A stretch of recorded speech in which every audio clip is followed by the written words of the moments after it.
Persona 4 Golden is the PlayStation Vita remake of the turn-based JRPG Shin Megami Tensei Persona 4, which released on the PlayStation 2 back in 2008.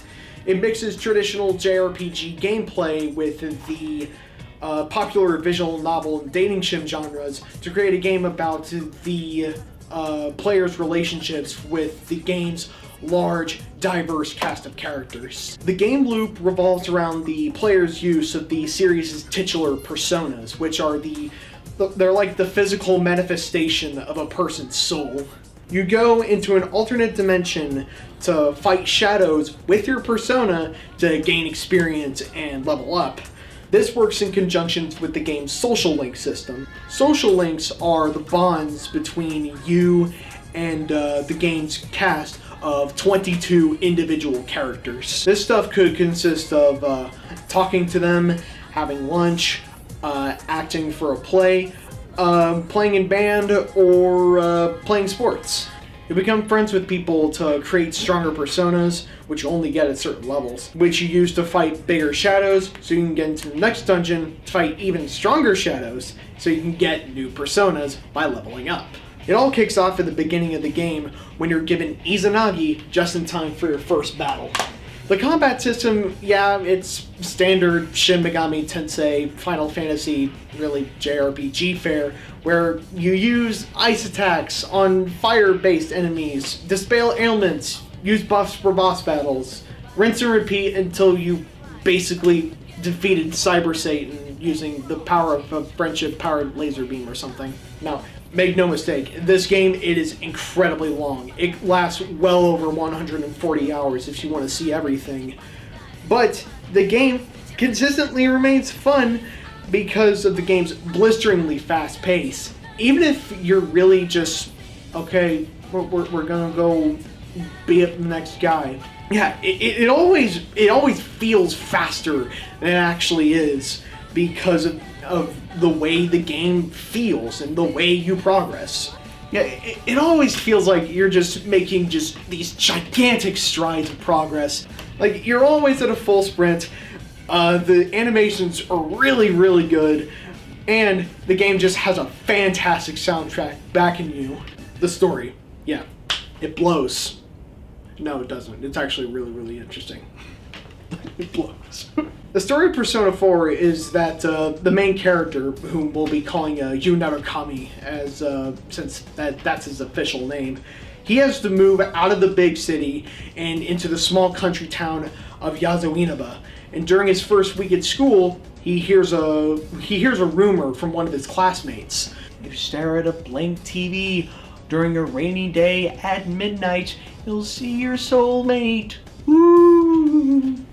The rumor turns out to be true, but instead of seeing his soulmate, he finds the source of the series of bizarre murders that took the life of the love interest of his best friend, Yosuke Harumura.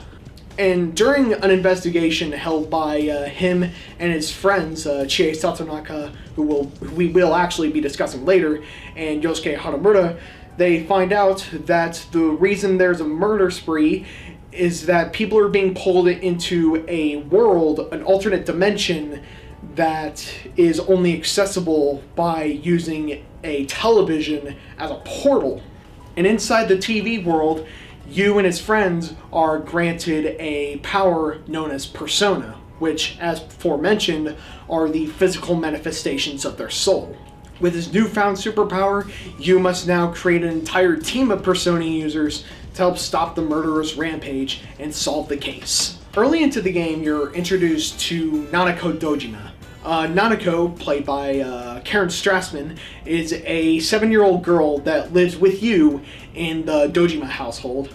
The player has a chance to talk to Nanako at any point in the game. At first, I just started befriending her for the gameplay benefits, specifically creating new personas. After all, you max out her social link and you get Shirosha, who's one of the best personas midway through the game. Around level 50, I think. So, yeah, why not? And yeah, this actually was my mindset for a little while. until she actually revealed that her mother was killed during a tragic car accident. You never get to actually meet her mother, but you do get to meet her father, Ryotaro Dojima, who is usually off solving crimes. All this work is such a pain. It's almost like the police expect us to solve crimes or something. Nanako, get Daddy another beer. She would usually spend her time home alone. That is, until her cousin moves in from the big city. Of course, that's you. And as a result of your actions on her life, she really warms up to you, even calling you big bro. And I gotta say, it felt really good to do.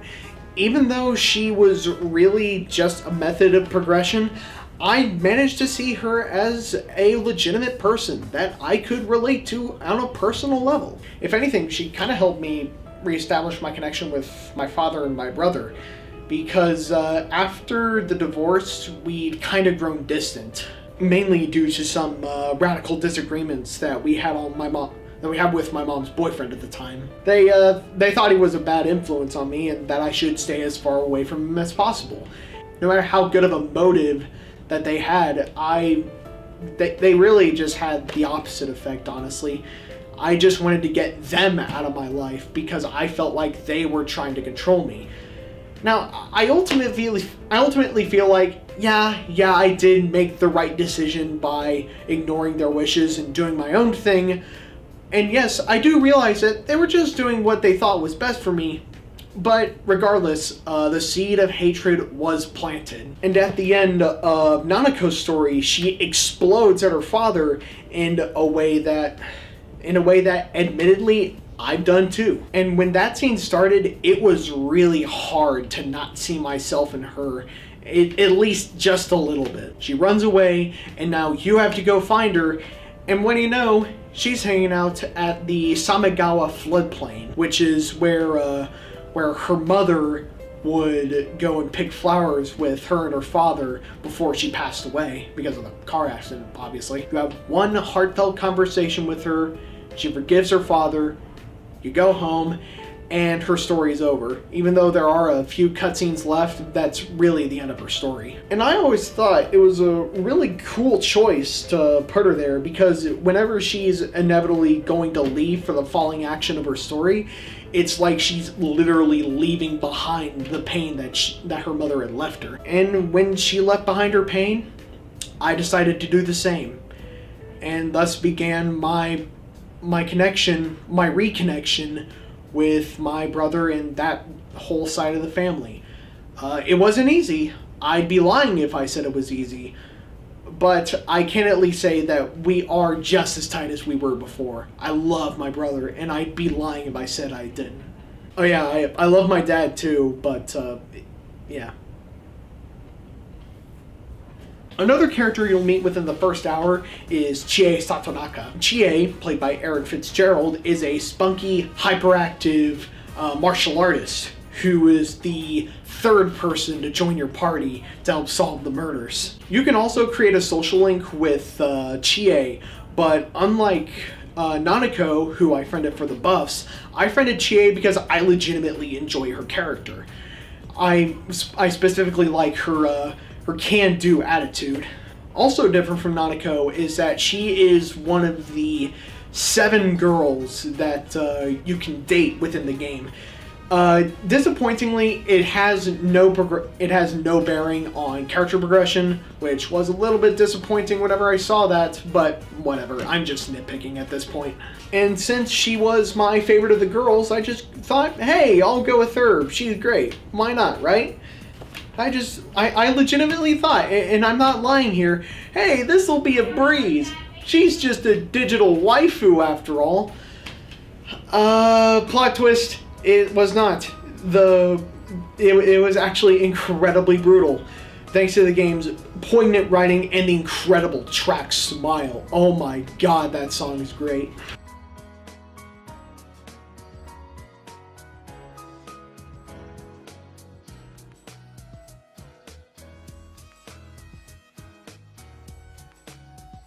And even if the entire time I was fully aware of the fact that I was playing a single-player JRPG about friendship in my room while sitting on my bed. You know, I felt it. I did. It was a fantastic scene, and I felt so inspired by it that I managed to ask out the girl that I had a crush on at the time. I got rejected, but hey, I can at least say that I tried. Honestly, Chie and Nanako alone had affected me more than most real people have. And they're far from the only ones. A would-be widow that becomes your best friend, a brilliant young detective who puts on the front of a young man to be accepted by her peers, the only daughter of a family that runs a privately owned inn, an orphan trying to find his real family, and on and on and on. These people may be fake, but they feel more real than most real people that I've met. They feel strong, honest, passionate, and ultimately, as a result of their brilliant writing, real. They feel real. Like you could reach into the screen and touch them real. And I still vividly remember every character that I come across in that game, and their stories gave me perspectives that I can't say that I had before. It helped me to understand and to channel my emotions to a productive end. Finally, people began to like me on my own merits because of how Persona changed my life. And it seems so vivid, but it's all so hard to believe that as of the time of recording, this happened 3 years ago. Like, this was a long time ago. Now see, here's the thing. I won't sit here and tell you that Persona's perfect, because it isn't. It's far from perfect. It gets repetitive over its 100+ hour game time. Some characters are less likable than others. Looking at you, Shu, like what was even your story? And yeah, the game, it gets really, really, really weird at points. Even if it has had a profound effect on my life, I will admit that I like it for very specific, some would say self-centered reasons. Even to the point of irrationality. Like I could easily see Persona 4 Golden being like a 6 out of 10 for someone else, but for me, no. 10 out of 10, 10 out of 10, 100 out of 100, best game, best game. Regardless of its imperfections, I unabashedly love Persona 4 Golden. I'd be lying if I said that it did not have a profound effect on me, and I will continue to take my experience into the future. And even with Persona 5 coming out in a few months, I don't really know if it's gonna have the same effect on me as P4 did. Now, don't get me wrong. Persona 5, mechanically, it looks like just about the best game ever made. Even better than, like, Persona 4 even. And I will absolutely be putting well over 200 hours into that game whenever it comes out on the PlayStation 4. And I get, like, the big old collector's box, which comes with, like, a school bag. God, it's ridiculous.